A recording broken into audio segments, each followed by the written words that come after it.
Vote গণনায় কেন্দ্রীয় সরকারি কর্মচারীদের নিয়োগে বিরোধিতা করে তৃণমূলে আর্জি খারিজ করে দেয় হাইকোর্ট। এরপরই সুপ্রিম কোর্টের দ্বারস্থ হয় তৃণমূল সরকার। শনিবার সকালে সেই মামলা শুনানি হয় বিচারপতি PS নরসিংহ এবং বিচারপতি জয়মাল্য বাগচির বেঞ্চে। এ বিষয়ে অতিরিক্ত কোনো নির্দেশ দিল না দেশের শীর্ষ আদালত। সুপ্রিম কোর্টে মামলা নিয়ে পরে তৃণমূলের তরফে একটি বিবৃতি দেওয়া হয়েছে। বলা হয়েছে, কাউন্টিং সুপারভাইজার এবং কাউন্টিং অ্যাসিস্ট্যান্ট হিসেবে শুধু কেন্দ্রীয় সরকারি কর্মচারীদের নিয়োগ অবাধ, সুষ্ঠু নির্বাচনে পরিপন্থী বলে তৃণমূল মনে করে। আদালতকে সেটা জানানো হয়েছে। সুপ্রিম কোর্ট জানিয়েছে, কাউন্টিং সুপারভাইজার এবং কাউন্টিং অ্যাসিস্ট্যান্ট পদে নিয়োগ সংক্রান্ত কমিশনের 13 এপ্রিলে বিজ্ঞপ্তিটির 1 নম্বর ধারা ওই বিজ্ঞপ্তির 2য় পৃষ্ঠায় উল্লেখিত একটি প্রধান বৈশিষ্ট্যের সঙ্গে মিলিয়ে পড়তে হবে।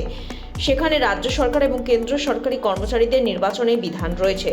কমিশনের তরফে আদালতে জানানো হয়েছে, গত 13 এপ্রিল তারা যে বিজ্ঞপ্তি জারি করেছিল সেই অনুযায়ী কাজ হবে। তাই আদালত অতিরিক্ত আর কোনো নির্দেশ দেয়নি। আপাতত আর কোনো নির্দেশের প্রয়োজনীয়তা নেই বলে মনে করেছেন বিচারপতিরা। আদালতে শুনানির পর তৃণমূল আশা রাখছে, সুপ্রিম কোর্টের নির্দেশ মতো ভোট গণনা প্রক্রিয়া স্বাধীন, স্বচ্ছ ও ভারসাম্যপূর্ণভাবে হবে। ব্যুরো রিপোর্ট, লটারি সংবাদ। লটারির টিকিট তো অনেকেই কেনেন, কিন্তু আপনি কি জানেন ক্রেতা হয়েও বিক্রেতার মতো অতিরিক্ত সুবিধা পাওয়া যায়? সাধারণত আমরা লটারির টিকিট কিনে কিন্তু পুরস্কার ছাড়া আর কোনো অতিরিক্ত সুবিধা বা ভাউচার পাই না। আপনি কি জানেন সেটাও বিজেতার প্রাপ্য? এই সুযোগটাই দিচ্ছে নিউ বঙ্গশ্রী লটারি সেন্টার। এখান থেকে টিকিট কিনলে নিয়মিত ক্রেতারা পান পুরস্কারের সাথে ভাউচার বা সেলার বোনাসের মতো অতিরিক্ত সুবিধা। মানে শুধু লটারি জেতার সুযোগই নয়, সাথে থাকছে অতিরিক্ত লাভের সুযোগ আর বিশ্বস্ত সার্ভিস।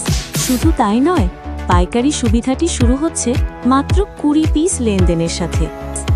তাই দেরি না করে আজই যোগাযোগ করুন new Bangashree lottery centre, Uttarpara, Hooghly. Call করুন 8902015426। আজই আপনার লটারির টিকিট কিনুন আর পেয়ে যান অতিরিক্ত সুবিধা ও ভাউচার।